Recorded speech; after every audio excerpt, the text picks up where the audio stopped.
Sa current of 15 amperes at 80% power factor, so a delta connected reactance is connected in parallel with the motor and the combination draws 15 amperes. So what is the value of the element? Okay, so delta connected reactance is connected in parallel. Okay, so with the motor. Yan. So meron tayong connection dito. So yan.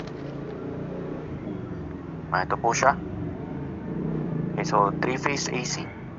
So again, pag kailangan mo ng circuit, so tandaan mo, lagi kang mag-per-phase analysis. Or kung pag kailangan mo mag-KVL.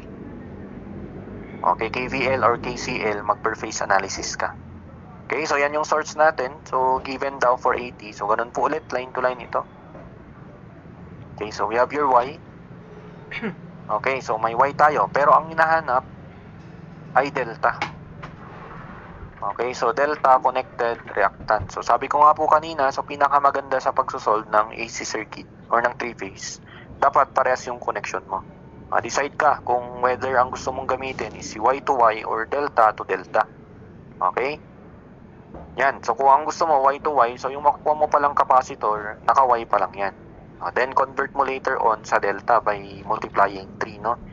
Pero siguro, so ang gamitin ko na lang dito ay delta to delta. Okay, magde-delta na lang ako para diretso na po yung sagot natin. Okay, so ang gagawin ko lang naman dyan yung given na motor. Okay, yung given na values ng motor, gawin lang nating delta. Sige, so first, i-draw lang natin yung circuit. So let's say this is the motor. So per phase, no, per phase values.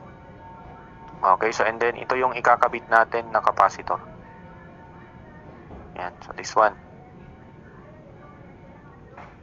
Okay, so this is negative JXC.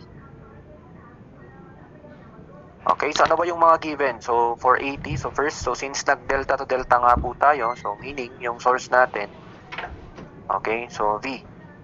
Let's say VAB, so nasa phase A tayo. So this is equivalent to 480 square root or angle 0. So wala nang square root of 3, no? So since delta to delta nga po. Okay, so it draws a current of 15 amperes at 80% power factor. Okay, so syempre, so initially daw, so wala pa tayong capacitor. So ibig sabihin, yung kuryente ng system is yung kuryente lang ng motor. Okay, given. Yan, so sabi niya 15 at 80% power factor. Okay? Di ba wala po ulit binanggit yan. So therefore, line to line value yan. Okay, para makuha, so yung delta value niya, so i-divide lang natin yan ng square root of 3. So let's call the current at the motor is IM. Okay? So delta to delta, so divide po natin yan ng square root of 3. Okay? So angle, so yung theta natin of the motor is inverse cosine ni 0.8. Yan, so we have the inverse cosine of 0.8 or that is also 36.87. Yan, degrees. Okay, so therefore this is angle.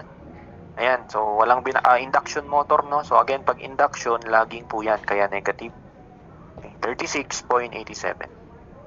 And then let's say the current flowing dito sa ating capacitor is IC. And syempre, so since dalawa na yung kuryente natin, or dalawa na yung load, nagbabago na yung total current. Okay? Yan, so if we will do KCL in there, so we have I total. So this is equivalent to I ng motor plus I ni capacitor. Okay? So vector, no? May magnitude or may angle. But since ang binigay lang po, so sabi niya sa problem, okay, so nung naglagay daw tayo ng capacitor, yung I total na daw natin is 15 amperes. Okay, so but magnitude lang yung binigay. So wala pong binigay dyan na angle. Supposedly may angle yan, no? So hindi naman sinabi na magiging unity. Okay, so therefore, so no problem with that. So ang i-analyze natin is using the magnitude only.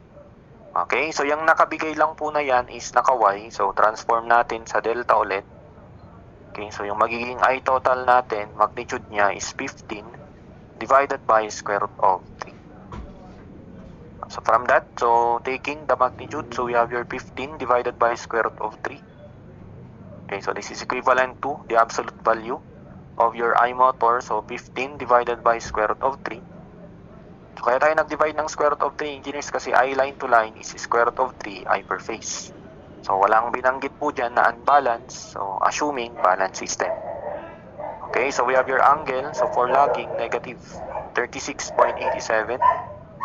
Okay, plus. So walang binigay na kuryente ni capacitor but using Ohm's law ulit. Diba, the current on the capacitor, that is also yung voltage niya. So, since parallel, parehas, 480. Okay, then divided by negative j xc. But xc is also 1 divided by 2 pi times the frequency. We have, walang given, so assume 60. Okay, 2 pi times 60, then times c. Okay, so one equation with one unknown. Pwede sanang i-shift solve pero hindi pwede sa mode 2 kaya calc natin. Okay, so yan na po yung final answer.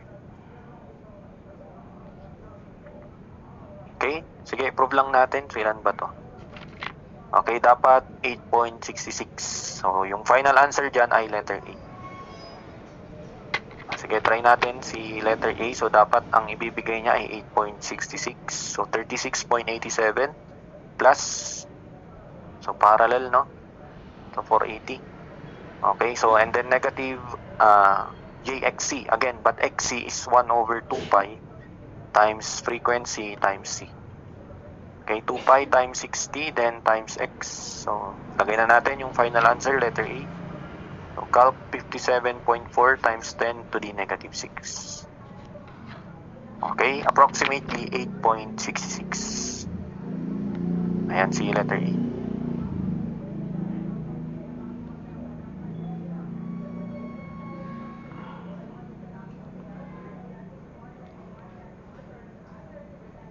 Okay, so therefore, yan po yung ating answer. So it is 57.4 microfarad.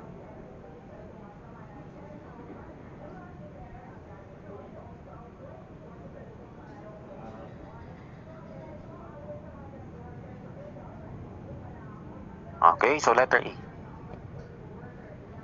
Sige po, dyan na tayo mag-end. Flash na lang natin yung mga solutions ng mga hindi na-discuss. Okay, so 13 is letter A.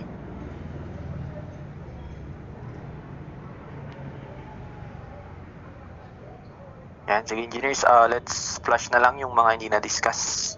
So along with solution tapos key answer. Okay, sige, so let's start na. So number, yan, so yan po yung sagot sa number 15. So letter D and with the solution. So kindly take note na lang. At so pag may questions or corrections or clarification, so sabihan nyo na lang po kami. Okay, so next number. Ito, number 17. So answer is letter C.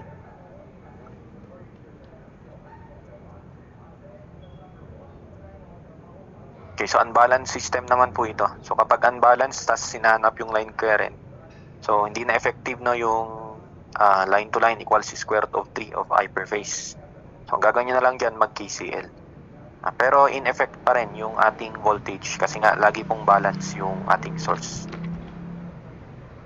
Okay, so pero sa load side, hindi na. Next, number 18. Okay, so power factor correction. So answer is letter A. So paki-substitute na lang yung mga given natin dito. Sinulat ko na lang yung mga formula. Okay, so merong pang other way dito. So yung paghanap naman ng current. Okay.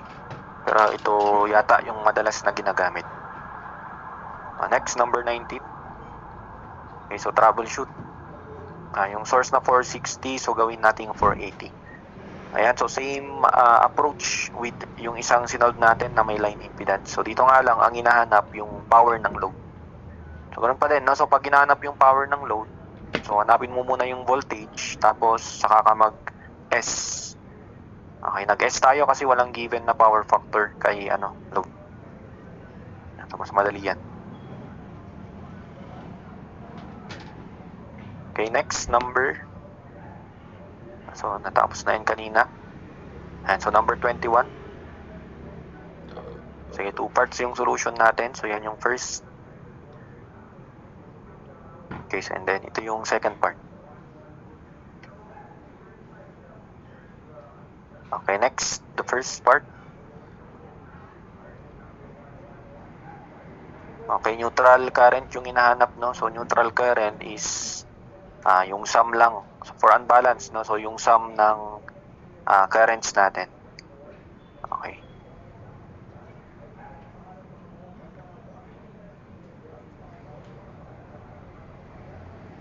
Okay, so yan si 21. Next.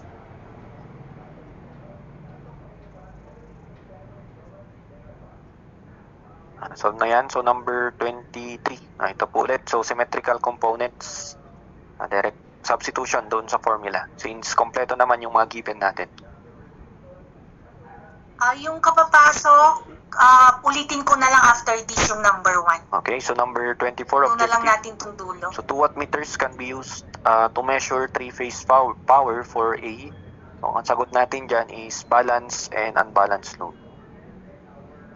Ayan, so either of the two pwede. Nasolve yan nung polyphase lecture. So merong balance doon and then meron ding unbalance. Okay, next. Number 26. Basic solve. Yan, so again, power factor correction.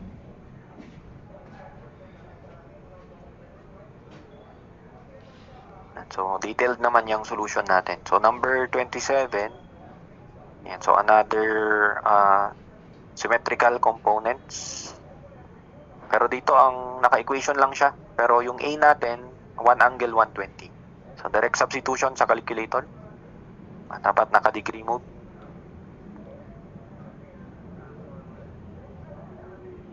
Okay, next, number 28. So power factor correction ulit. So paki-double check na lang yung solutions or yung answers natin kung mali yung na-shadean or kung may correction.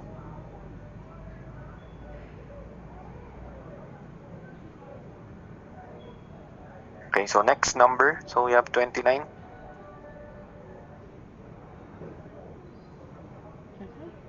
So ito naman ay unbalanced kasi iba-iba yung natin. Iba-iba yung impedances sa mga phases. Okay, ganun ulit. So transform yung ating delta so gawing y. Okay, kasi pag unbalanced, mag delta to delta kayo. Sige, next, second part. Letter C yung sagot natin. Okay, so ulitin natin. So first part. Okay, next, second part.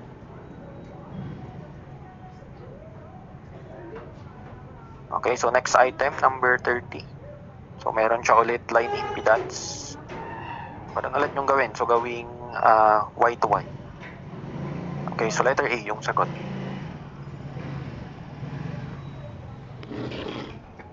Okay, line to line terminal voltage ng load. Tapos yung binigay dito, okay,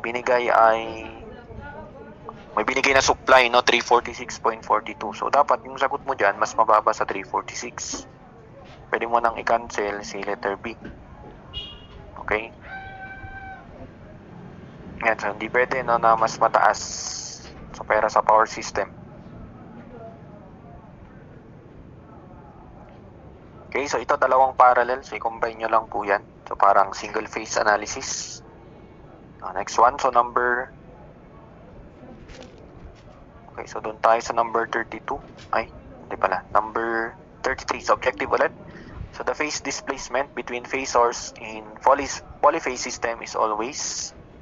Okay, so ang sagot dyan is letter D. So not letter B.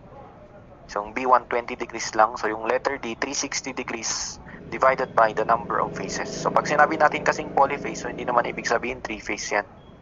Meron din tayong 2 phase. Okay, so ang general niyan 360 degrees divided by the number of phases.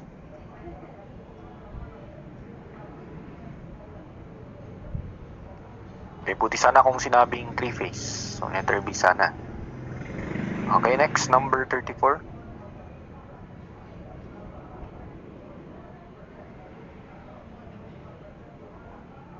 Yan, so letter B, 3,000 watts. Okay, number 35. Yan, so letter B ulit. So, nag-cancel out tayo ng mga choices. Okay, kasi ang hinahanap or ang given na load natin inductive. So, alam natin kapag inductive, positive yung sign ng Z. Kaya, pwede na nating tanggalin yung A tsaka D. Okay, kasi negative yung signs nila.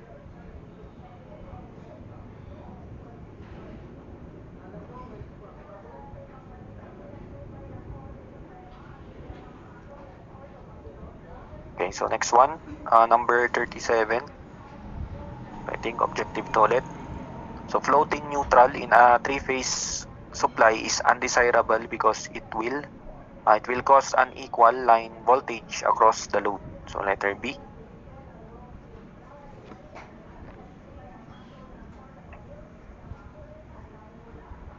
Yan, so next number, so 39. Okay, answer is 5 amperes, letter C. Ganun ulit. So, parang parehas doon sa isang number natin. Okay, so may line impedance tapos dalawang parallel na load. Okay, so combine nyo ulit. Kunin nyo yung Z equivalent muna. So, para ma-reduce siya into single load. Okay, and then saka ka mag-single phase analysis. Now, next one, number 40. May walang solution pala or walang choices. So, 41. Okay, so 41 is letter E. Yan. So, detailed naman yung ano natin dito. Explanation. So, VAN is also the magnitude of VBC. Okay, kasi yung magnitude ni VBC, magnitude din ni VAB. Divided by square root of 3, then angle 90 degrees. Or in general, so yan. Okay, pwede mo yang i-check.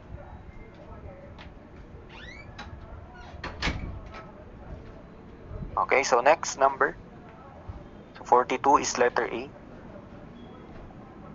So, unbalanced system ulit. So, pag unbalanced, hindi na pwede yung power total equals 3 times power per phase. Kasi iba-iba na yan. So, i-add nyo lang algebraically. Okay, so yung power sa phase A, sa phase B, tsaka sa phase C. Okay, ganun din kapag S or kapag Q. Next, number 44. So, power factor correction. So, pag power factor correction, ito yung madalas. So, take note, lagging to leading po kasi. Kaya, pag ito-drawing kasi natin yung phasor diagram niyan, so, mangyari, mag-add up. Okay, so, yung Q cap magiging Q old plus Q new. Okay, tandaan nyo na lang kapag magkaiba yung power factor, pag lagging to leading or leading to lagging, so, Q old plus Q new. Pero pag magkaparehas, leading to leading or lagging to lagging, Q old minus Q new. So, yan na lang yung tandaan para hindi ka na mag-drawing ng phasor diagram. Okay, next, number 45. So, naglagay din tayo dito ng mga rotations. Okay, which is very important kasi sa solution natin sa polyphase, pag mali lang yung angle mo, mali na yung sagot. Okay, kaya practicein pa rin yung ating phase rotations. Okay, so meron tayong dalawang solution dito. So, nilagay natin yung una, yung rotation, tapos pwede din yung phase difference, no? Okay, kasi 'di ba, yun yung definition from your polyphase lecture. So, yung line-to-line voltage is also the difference of the two-phase volt values natin. Okay, so VAB is also VAN minus VBN. So, dapat parehas yung answer. Okay, so for 47 or 46 is B. Okay, so ito walang given pero pwede mo naman yang i-prove. So mukhang objective pero pwedeng i-prove yan using solving. So tanong lang naman, power factor when one of the wattmeters in a 2 wattmeter method reaches 0. Okay, substitute lang doon sa formula. Okay, next number 47. Okay, so letter B. Reactance, so we can get the reactance on your impedance. Okay, so next, number 48. So, derive na po ito.